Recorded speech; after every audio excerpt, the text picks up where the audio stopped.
Imagine करो तुम्हें एक मैजिकल फॉर्मूला मिलता है जो तुम्हें इंस्टेंटली सक्सेसफुल बना देता है। क्या लगता है? बहुत टेम्पटिंग है ना? पर सच ये है कि असली ग्रेटनेस अचीव करने के लिए वक्त लगता है और डेडिकेशन भी। ये कॉन्सेप्ट है मास्टरी का। जॉर्ज लियोनार्ड अपनी किताब mastery the keys to success and long term fulfillment में बताते हैं कि मास्टरी सिर्फ गोल्स अचीव करने तक लिमिटेड नहीं है, बल्कि एक फिलॉसफी को इंटरनलाइज करना भी है जो तुम्हें लाइफ लॉन्ग लाना बनाती है। असली मास्टरी एक लाइफ लॉन्ग जर्नी है। लेकिन असली मास्टरी क्या होती है?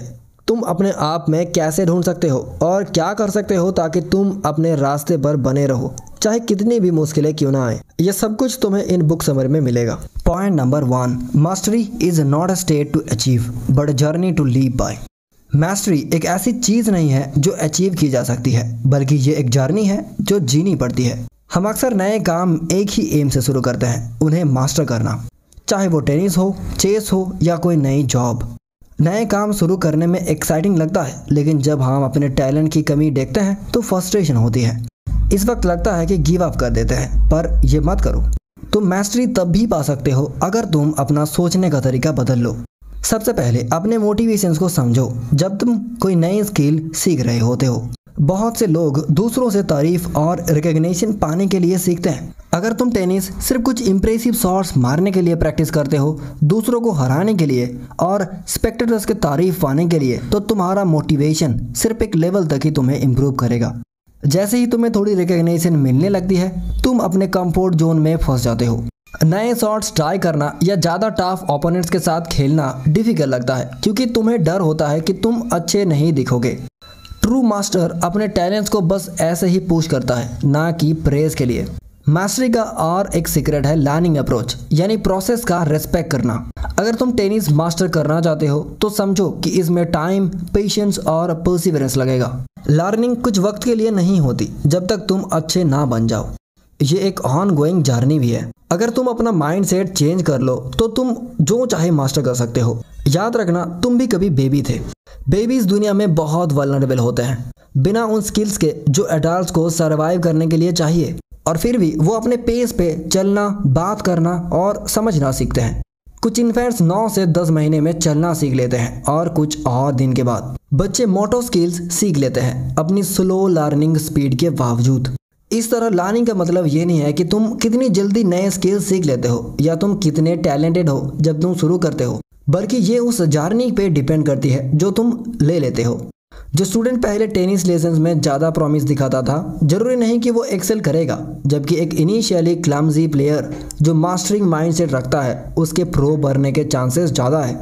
लेकिन हमेशा सोसाइटी मास्टरिंग माइंडसेट को एक्सेप्ट नहीं करता। Point number 2, marketing in the modern western world tries hard to make us abandon mastery in favour of quick fixes. Modern western world में मार्केटिंग हमें मास्टरी छोड़कर क्विक फिक्सेस लेने पर मजबूर कर रही है। अमेरिकन सोसाइटी और ज़्यादातर वेस्टर्न सोसाइटीज़ माइंडफुल मास्टरी के अगेंस्ट लगती है। हर जगह हमें स्लोगन्स मिलते हैं जैसे कि गेट फिट इन 2 वीक्स या हिट द जैकपॉट। इसमें एडवर्टाइज में हमें ये दिखाया जाता है कि उनकी प्रोडक्ट से हम कुछ इंस्टेंटली मास्टर कर सकते हैं। लेकिन सच ये है कि मास्टरी लॉन्ग प्रैक्टिस से बनती है। जैसे शुरू में कुछ रिजल्ट्स नहीं मिलते, इम्प्रूवमेंट ब्रस्ट में आता है और फिर स्टेडी प्रैक्टिस करनी पड़ती है। मास्टरी की जर्नी एक स्टीप क्लाइंब की तरह नहीं होती, बल्कि प्रोग्रेस के स्पोर्ट्स का सीरीज होती है। इन प्रोग्रेस को एंजॉय करना सीखना जरूरी है मास्टरी अचीव करने के लिए। जब ऑथर ने एकिडो स्कूल ज्वाइन किया, उसने क्लासेस के रिचुअल्स और एक्सरसाइजेस के रिपीटेशंस को एंजॉय करना शुरू कर दिया। जब उसके क्लासमेट्स ड्रॉप आउट्स कर गए, तब भी वो प्लेटलेस से गुजरता था और मास्टरी की तरफ बढ़ रहा था। हमें से बहुत लोगों को ये लेवल इतना डिफिकल्ट क्यों लगता है? क्योंकि हम 3 पर्सनालिटी टाइप्स में से एक होते हैं जो मास्टरी से स्ट्रगल करते हैं। पहला है डबलर्स, दूसरा है ऑब्सेसिव्स और तीसरा है हैकर्स। तुम कौन से टाइप्स हो? डबलर्स नए हॉबीज को बहुत एंथुसियाज्म के साथ स्टार्ट करते हैं। वो एक्सपेंसिव टेनिस रैकेट भी खरीदते हैं, अपने फेवरेट प्रो की तरह ड्रेस खरीदते हैं और अपनी पहली इंप्रूवमेंट्स पे खुश भी हो जाते हैं। पर वो इस लेवल को हैंडल नहीं कर पाते और ड्रॉप आउट कर लेते हैं, ये कहकर कि ये स्पोर्ट मेरे लिए नहीं है। दूसरा, ऑब्सेसिव्स अपना फोरहेड सिर्फ एक टेनिस लेसन में मास्टर करना चाहते हैं। उनके लिए लर्निंग जर्नी नहीं, सिर्फ रिजल्ट्स मैटर करते हैं। पहले छोटे स्पाउट्स और प्रोग्रेस के बाद प्लेटलेस इतना डिस्करेज कर देते हैं कि वो क्विट कर लेते हैं। लास्टली हैकर्स प्लेटस में ही कंफर्टेबल होते हैं उन्हें सिर्फ टेनिस बॉल को नेट के ऊपर मारना होता है सुपीरियर ओपोनेंट के अगेंस्ट खेलते हुए, और उन्हें इम्प्रूव करने की मोटिवेशन नहीं होती। अगर तुम अपने आप को डेबलर, ऑब्सेसिव या हैकर आइडेंटिफाई किया है तो चिंता मत करो। उन बिहेवियर्स को पहचानो जो तुम्हें स्किल्स मास्टर करने से रोक रही हैं। पहला स्टेप है उन्हें ओवरकम करने का। तो अगला स्टेप क्या है, आइए जानते हैं नेक्स्ट पॉइंट में। Point number 3, finding the right instructor and seeing practice as a path not as a task are crucial steps towards achieving mastery. Right instructor को ढूंढना और प्रैक्टिस को एक पैथ समझना सिर्फ एक टास्क नहीं बल्कि मास्टरी अचीव करने का इंपॉर्टेंट स्टेप्स है। इंस्ट्रक्शन और प्रैक्टिस मास्टरी के 5 की एलिमेंट्स में से 2 हैं। इस पॉइंट में हम जानेंगे कि ये दोनों कितने इंपॉर्टेंट हैं। कुछ स्किल्स ऐसे होते हैं जो तुम खुद बिना ज़्यादा मदद के सीख सकते हो, लेकिन मास्टरी के जर्नी पर ग्रेट इंस्ट्रक्शन लेना जरूरी है। इंस्ट्रक्शन बहुत तरीकों से मिल सकती है, video tutorials, computer programs, real life experiences या एक पुरानी किताब। यह सब कुछ वैलिड है, पर सोशल कॉन्टैक्ट ग्रेट लर्निंग के लिए क्रूशियल होता है। इसीलिए 1-on-1 या ग्रुप इंस्ट्रक्शन लेना जरूरी है। लेकिन तुम कैसे जानोगे कि तुम्हारा इंस्ट्रक्टर अच्छा है? बेस्ट वे यह है कि ऑब्जर्व करो वो अपने स्टूडेंट्स को कैसे ट्रीट करते हैं। एग्जाम्पल के लिए UCLA basketball coach John wooden को देखो, जो विजार्ड ऑफ वेस्टवुड के नाम से भी जाने जाते हैं और हिस्ट्री के बेस्ट बास्केटबॉल मेंटर्स में से एक भी हैं। वुडन का अपना प्लेयर्स के लिए रेस्पेक्ट उनका कोचिंग स्टाइल यूनिक बनाता था। उनका बैलेंस फोकस टीम के स्ट्रेंथ्स और वीकनेसेस पर होता था। ट्रेनिंग सेशन में वो 50% टाइम प्रॉब्लम सॉल्व करना और 50% टाइम टीम अच्छा कर रही थी उसको रीइंफोर्स करने में लगाते थे। प्रैक्टिस भी इंस्ट्रक्शंस की तरह इंपॉर्टेंट है तुम्हारी मास्टरी जर्नी के, लेकिन ये प्रैक्टिस जैसे तुम सोचते हो वैसे नहीं। हमें से बहुत लोग प्रैक्टिस को एक टास्क रिपीट करने तक सोचते हैं जब तक हम उसमें अच्छे ना बन जाए। मास्टरी के लिए प्रैक्टिस को एक सिंपल एक्शन से ज़्यादा सोचना पड़ता है। प्रैक्टिस को एक नाउन, एक पैथ या जर्नी समझो। एग्जाम्पल के लिए सोचो, एक मटेरियल आर्ट मास्टर क्यों ट्रेन करता रहता है जब उसके ब्लैक बेल्ट्स जो हाईएस्ट क्वालिफिकेशन है वो अचीव कर लिया है। ब्लैक बेल्ट एक और माइलस्टोन है जर्नी में एक और लाइसेंस पाने के लिए। Point number 4, surround yourself with other masters, focus on the joy of practice and create rituals to bounce back from pitfalls. अपने आप को दूसरे मास्टर्स के आसपास रखो, प्रैक्टिस का मजा लो और रिचुअल्स बनाओ ताकि पिटफॉल से निकल सको।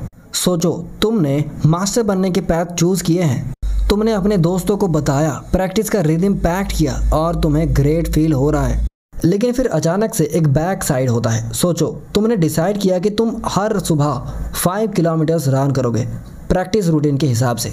शुरू में सब ठीक चल रहा होता है, लेकिन कुछ वक्त के बाद सांस लेना मुश्किल हो जाता है और दिल तेजी से धड़कने लगता है। ये तुम्हारा बॉडी सिग्नल दे रहा है कि तुमने अपने रेगुलर स्टेज से ज़्यादा पुश कर दिया है और अब तुम्हारा बॉडी ठीक से काम नहीं कर पा रहा है। होम्योस्टेसिस एक ऐसी प्रोसेस है जिसमें ऑर्गेनिजम्स अपने इंटरनल सिस्टम्स को बैलेंस में रखते हैं। तुम्हारे सब इंटेंशंस के बावजूद तुम्हारा बॉडी जीत जाता है और तुम्हारी प्रैक्टिस रुक जाती है। ये हर किसी के साथ होगा जो एक नई फिजिकल स्किल सीख रहा होता है। तो तुम कैसे अपनी रेजोल्यूशंस को फेल होने से बचा सकते हो? 3 इंपॉर्टेंट स्टेप्स है जो तुम ले सकते हो। पहला स्टेप है कि अपने आप को और उन लोगों के आसपास रखो जो वही चैलेंजेस फेस कर चुके हैं जो तुम अभी फेस कर रहे हो। वो समझेंगे क्या हो रहा है जब तुम अपने बॉडीज नेचुरल लिमिट्स को पुश करते हो और वो एडवाइस दे सकते हैं कि कैसे तुम अपने लिमिट्स को ओवरकम कर सकते हो। अगला स्टेप है इंश्योर करना कि तुम्हारे गोल्स का अप्रोच सही है या नहीं। क्या तुम्हें याद है इंस्टेंट सक्सेस के रिकग्निशन की डिजायर मास्टरी के अगेंस्ट है। मास्टर को प्रैक्टिस में ही मजा आता है और तुम्हें भी अपना फोकस वहां रखना चाहिए। अगर तुम माउंटेन की टॉप तक पहुंच जाओ तब भी क्लाइंब करते रहो। एंड लास्टली, अपनी प्रैक्टिस और लर्निंग में कॉन्सिस्टेंट रहो। तुम रूटीन्स को ज़्यादा एंगेजिंग बना सकते हो उन्हें रिचुअल्स में बदलकर, जो तुम्हें टास्क पर सोचने का टाइम देते हैं। एक साइकोलॉजिस्ट ने ऑब्जर्व किया था कि मास्टर सर्जन्स यही करते हैं जो वो हर ऑपरेशन से पहले एक तरीके से हाथ धोते हैं। वो अपने लिए एक रिचुअल क्रिएट करते हैं ताकि उनका माइंड डीपली फोकस हो सके। Point number 5, move your body, set priorities and accept commitment to give yourself fuel for the journey ahead. अपने बॉडी को मूव करो, प्रायोरिटाइज सेट करो और कमिटमेंट एक्सेप्ट करो ताकि तुम्हारे पास जर्नी के लिए फ्यूल हो। मास्टरी की सक्सेसफुल जर्नी के लिए सबसे जरूरी चीज एनर्जी है जो तुम्हें सस्टेन कर सके। ऑथर इंसानों को एनर्जी से भरे मशीन्स की तरह कंसिडर करते हैं। अनफॉर्चुनेटली प्रॉब्लमेटिक बिहेवियर और सोशल रूल्स हमें ये एनर्जी फुल पोटेंशियल पे यूज करने से रोकते हैं। ये इनहिबिशन तब शुरू होती है जब हम बच्चे होते हैं। सोचो कितने क्यूरियस यंग चिल्ड्रन होते हैं, जब तक ये सब कुछ एक्सप्लोर और एक्सपीरियंस ना कर ले तब तक वो रुकते नहीं। लेकिन पेरेंट्स अपने बच्चों की सेफ्टी इंश्योर करने के लिए उनकी एक्सप्लोरेशंस के रूल्स को लिमिट कर देते हैं। जैसे बोलते हैं don't touch that, be quiet, not until you eat your vegetables. ऐसे नेगेटिव कमांड से हमारी नेचुरल क्यूरियोसिटी और एनर्जी ड्रेन हो जाती है। खुशकिस्मती से हम सब अपनी ये बचपन की एनर्जी रिक्लेम कर सकते हैं कुछ सिंपल प्रैक्टिस से। एक यह है कि अपनी फिजिकल फिटनेस मेंटेन करो, जैसे कि वॉक या साइकिल करो इंस्टेड ऑफ ड्राइविंग। इससे हम अपनी बॉडी की स्ट्रेंथ को याद करते हैं और उसे अच्छे काम में लगाते हैं। दूसरा स्टेप है अपने प्रायोरिटाइज ठीक से सेट करो। अपनी एनर्जी एक मेन गोल पर फोकस करना मतलब है हमें दूसरे गोल्स को छोड़ना पड़ सकता है, लेकिन ये कोई डिसएडवांटेज नहीं है, बल्कि प्रायोरिटाइजेशन से हम अपनी एनर्जी लेवल को बेटर समझ पाते हैं और अपने लिमिट्स में काम करना सीखते हैं और प्रायोरिटी से हमेशा शिफ्ट कर सकते हो according to your needs. Finally अपने कमिटमेंट को एक्सेप्ट करना और उससे लड़ना छोड़ देना तुम्हें अनपैरेलल्ड एनर्जी बूस्ट दे सकते हैं। आज के लिए बस इतना ही। आपसे मिलते हैं अगले वीडियो पे किसी और टॉपिक